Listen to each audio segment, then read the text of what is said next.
방송인 박나래 씨 측을 협박하면서 회사 매출 일부를 요구한 전 매니저가 구속 상태로 검찰에 넘겨졌습니다. 매니저들에게 술잔 던진 적 있습니까? 조사에서 성실히 또 임했고 사실이 아닌 부분에 대해서는 또 바로 잡아야 되고 또 아마 바로 잡을 예정일 것 같습니다. 일단 저의 불편한 사안들로 다시 한번 심력 끼쳐드린 점 사죄드립니다.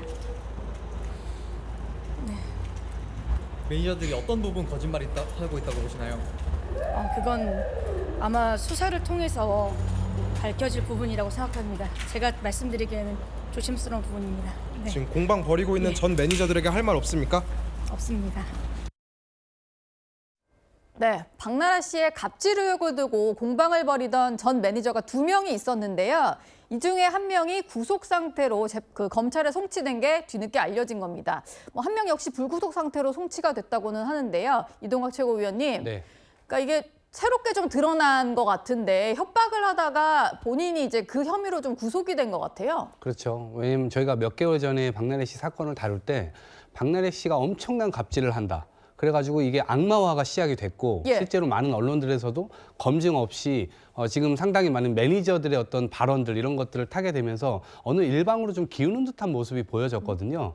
이제 그런데 지금 이제 드러난 사실은 박나래 씨의 유명세 이런 것들을 너의 미래를 망쳐버릴 거야 어떤 그런 의도를 가지고 실제로 공갈 협박이 있었던 거 아니냐라고 하는 내용들이 지금 나오고 있는 겁니다. 예. 이제 그 내용을 보게 되면 2024년도 그러니까 회사 돈을 3천만 원을 횡령을 했다. 그리고 그것을 전 남친 등 자신의 어떤 사적 용도로 유용을 했다라고 하는 내용들을 이야기를 하면서 그 부분과 관련돼서 만약에 나에게 회사 이 매출의 10%를 주지 않으면 이거를 폭로할 거야라고 하는 어떤 협박이 있었던 모양입니다. 네. 그런 부분들이 저간의 사정들을 또 살펴보니까 이것은 있지도 않은 사실을 이렇게 얘기한 거 아니냐라고 하는 수사기관의 판단이 일정 부분 지금 나오고 있는 것으로 드러나고 있는데 이것이 지금 뭐 박나래 씨의 표정을 보니까 조금 좋은 듯한 느낌이 좀 들어서 네. 본인도 일정 부분의 어떤 확신을 갖고 있는 게 아니냐라는 생각이 들지만 결국 수사기관에서 어떤 방식으로 최종적으로 또 판단을 할지까지는 좀 지켜봐야 되는 것이 아닌가 싶습니다. 예.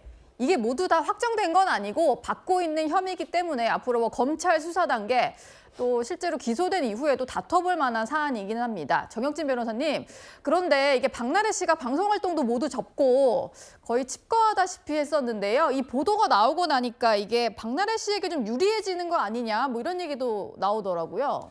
글쎄요, 제가 봤을 때 그렇게 유리한 상황은 아니고요. 그 혐의는 다 각각 아니겠습니까? 매니저한테 요번에 드러난 것은 뭐냐면은 횡령하고 공갈 미수죄가 이제 드러나서 한 명은 구속이 되고 한 명은 아마 검찰 송치가 될 것 같습니다. 예. 그건 매니저의 문제고요. 왜냐하면 서로 쌍방 간에 고소가 있었단 말이에요. 그런데 박나래 씨는 이 구속된 게 7월 16일이라고 했으니까 지난주에 저 매니저들이 구속이 된 건데 이미 박나래 씨도 7월 10일에 지지난주 금요일에 검찰로 송치가 됐습니다. 그 이야기는 뭐냐면 경찰에서 봤을 때 박나래 씨도 특수폭행이나 아니면 정보통신망법 위반이나 그다음에 지금 의료법 위반죄는 아직 결론은 안 난 것 같은데 그 부분도 문제가 될 수 있다라고 보여지니까 그러니까 결국은 유명한 연예인이었던 유명한 방송인이었던 박나래 씨도 이런저런 허물이 있다라고 한 것 결국은 서로 허물이 있는 두 사람끼리 서로 이렇게 이전 투구하다가 예. 양측은 모두 곤경에 처해지게 될 것이 아닌가 저는 그런 예상이 됩니다. 예.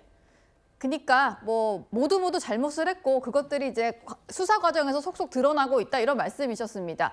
그런데 얼마 전에 배우 김수현 씨 같은 경우도 폭로자의 문제가 드러나면서 연예계 복귀에 좀 시동을 걸고 있다 이런 보도들이 나왔었는데요. 박창환 교수님, 뭐 좀 섣부른 것 같긴 합니다만 박나래 씨 같은 경우도 이게 전 매니저의 구속 송치가 좀 알려지면서요. 조심스럽게 복귀 얘기가 또 솔솔 나오더라고요. 네, 우리가 무슨 뭐 연예인들 사건 사고 생길 때마다 복귀 얘기가 이제 따라 붙게 되는데 예. 사실은 이제 박나래 씨 사건이 이제 공분을 사게 되고 언론에 많이 타게 된 거는 일방적인 갑질, 폭언, 폭력 이런 부분이었어요. 근데 이게 과거 박나래 씨의 어떤 그 이미지와 굉장히 상치되다 보니까 이것이 이제 굉장히 이래가지고는 앞으로 방송할 수 있겠어? 예. 뭐 이런 이제 얘기가 나왔던 건데 물론 박나래 씨의 문제가 없었다는 건 아닙니다. 지금 송치 내용을 보더라도 일부 문제가 있었다라고 하는 부분은 맞지만 이제 문제는 일방적인 갑질과 폭력이 아니었다라고 하는 즉 매니저들 중에 특히 한 분 같은 경우에는 지금 이번에 구속된 분 같은 경우에는 예.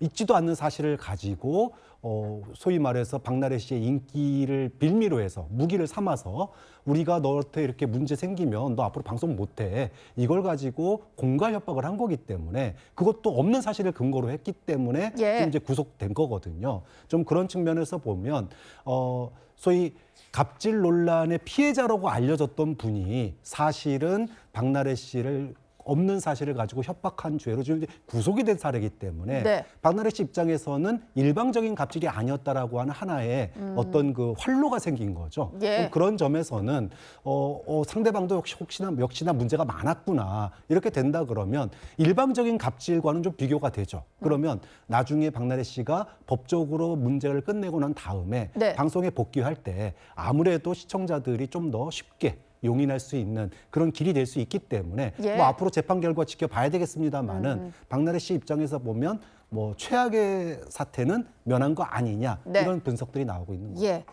물론 박나래 씨도 불구속 송치가 된 상태이기 때문에요. 수사 과정을 조금 더 지켜봐야 진실이 밝혀질 것 같습니다.